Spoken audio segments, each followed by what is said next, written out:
बघा 20 मिनिटं झाली आहे. करा कारवाई, अबू आजमीवर कारवाई करा. शेर शिवा का छावा था, महापराक्रमी परम प्रतापी एकी शंभू राजा था. आपण मला संधी दिली होती आणि सभागृह ऍडजॉर्न झालं. या सभागृहामध्ये एक गंभीर असा विषय या ठिकाणी आपल्या सर्वांच्या समोर आलेला आहे.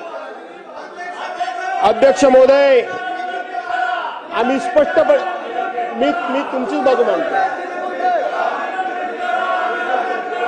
आणि म्हणून अध्यक्ष महोदय बसा, जागेवर बसा. प्रस्ताव आहे 97 अन्वये जागेवर बसा. त्याचा विषय सुद्धा हाच आहे. अध्यक्ष महोदय, जागेवर बसा. सुरुवातीला माझा विषय मांडण्यापूर्वी मी जागेवर बसा की अशा पद्धतीनं 17व्या शतकामध्ये सभागृह असं चालू शकत नाही.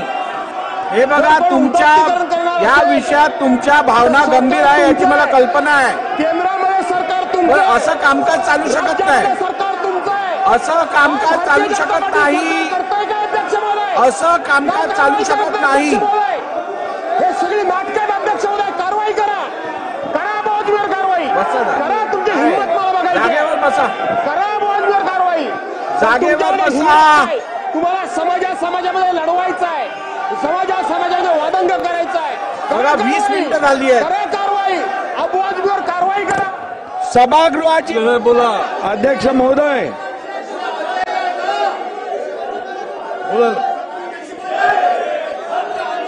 धर्मवीर छत्रपती धर्मवीर संभाजी महाराज की, छत्रपती शिवाजी महाराज की जय भवानी. जोरात बोला. आणि सर्वप्रथम धर्मरक्षक स्वराज्य रक्षक छत्रपती संभाजी महाराजांच्या शौर्याला मी संधी मानाचा मुजरा करतो.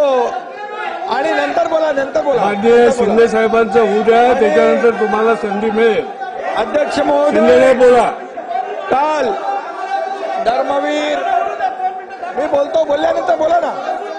तुम्ही बसल्याशिवाय कशी संधी मिळेल? मी बोलल्यावर तुम्ही बोला. खाली बसा, तुम्हाला संधी मिळणार आहे. भास्कर जाधव, मी बोललो की तुम्ही बोला. देतो. जाधव साहेब, तुम्हाला संधी मिळणार आहे. हा, देणार. तुम्ही बसल्याशिवाय कशी मिळेल संधी?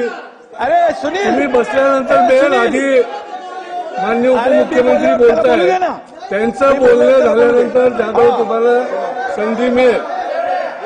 अध्यक्ष महाराज, काल धर्मवीर छत्रपती संभाजी महाराजांच्या मारेकराचं म्हणजे तुम्हाला बोलायचं नाहीये? तुम्हाला बोलायचं नाही? मी बोलल्यावर बोला ना. धर्मवीर संभाजी महाराजांच्या मारेकराचं म्हणजे औरंग्याचं गोडवे या ठिकाणी अबू आझमीने गायलं. खरं म्हणजे अबू आझमीचा निषेध करायला पाहिजे. अबू आझमीचा धिक्कार करतो.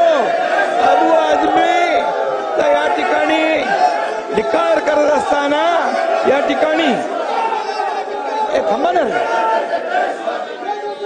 आणि म्हणून अबू आझमीनी यापूर्वी देखील छत्रपती शिवाजी महाराजांच्या बद्दल अतिशय चुकीचं वक्तव्य केलं होतं. आणि म्हणून त्यावेळेस देखील हा वारंवार अबू आझमी छत्रपती शिवाजी महाराज आणि संभाजी महाराजांचा जाणीवपूर्वक अपमान करतो. हा खरं म्हणजे छत्रपती संभाजी महाराजांनी देशासाठी बलिदान केलं, आपला प्राणांचं बलिदान केलं, पण धर्म बदलला नाही. अशा संभाजी महाराजांचा, शिवाजी महाराजांचा अपमान करणं म्हणजे हा अबू आझमी देशद्रोही आहे. आणि म्हणून या देशद्रोहाला या सभागृहामध्ये बसण्याचा अधिकार या देशद्रोही अबू आझमी याला नाहीये. आणि म्हणून आपण छावा बघा, रईस छावा बघा, छावा सिनेमा बघा. या छत्रपती संभाजी महाराजांचा हलाल केला. 40 दिवस त्यांचे डोळे काढले. त्यांचे नख काढले, त्यांची जीभ छाटली, अंगाची सालटी सोडली, त्याच्यावर मीठ टाकलं आणि असं केलं अपमान आणि या ठिकाणी त्यांचे हालाल केले. 40 दिवस अत्याचार केले, धर्म बदला म्हणून सांगितलं. अशा औरंगाचं या ठिकाणी गोडवे गाणे म्हणजे खऱ्या अर्थाने आपल्या राष्ट्रपुरुषाचा अपमान आहे, आपल्या देशभक्तीचा अपमान आहे. आणि म्हणून मी एवढं सांगतो, देश धर्म पर मिटने वाला, देश धर्म पर मिटने वाला शेर शिवा का छावा था, महापराक्रमी परम प्रतापी एक ही शंभू राजा था, एक ही शंभू राजा था, एक ही शंभू राजा था. अरे या शंभू राजाने 9 वर्षात 69 लढाया जिंकल्या, 69 लढाया. अरे लाज वाटली पाहिजे जयपाणी बोलायला. आणि तुम्ही या ठिकाणी 69 लढाया दिल्या आणि या औरंगजेबाने आपली मंदिरं तोडली, मंदिरं तोडून टाकली, आया बहिणींचा अत्याचार केला, आया बहिणींचे बलात्कार झाले. आणि असा हा माणूस, हा औरंगजेब, या औरंगजेबचं बापाला कैद केलं, मुलाला मारून टाकलं, 27 लोकांना मारलं. हा क्रूर कर्म.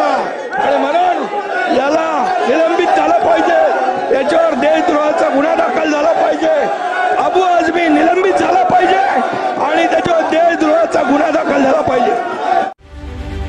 रत्नागिरी 24 न्यूज चॅनलला आताच सबस्क्राईब करा आणि शेअर करायला विसरू नका.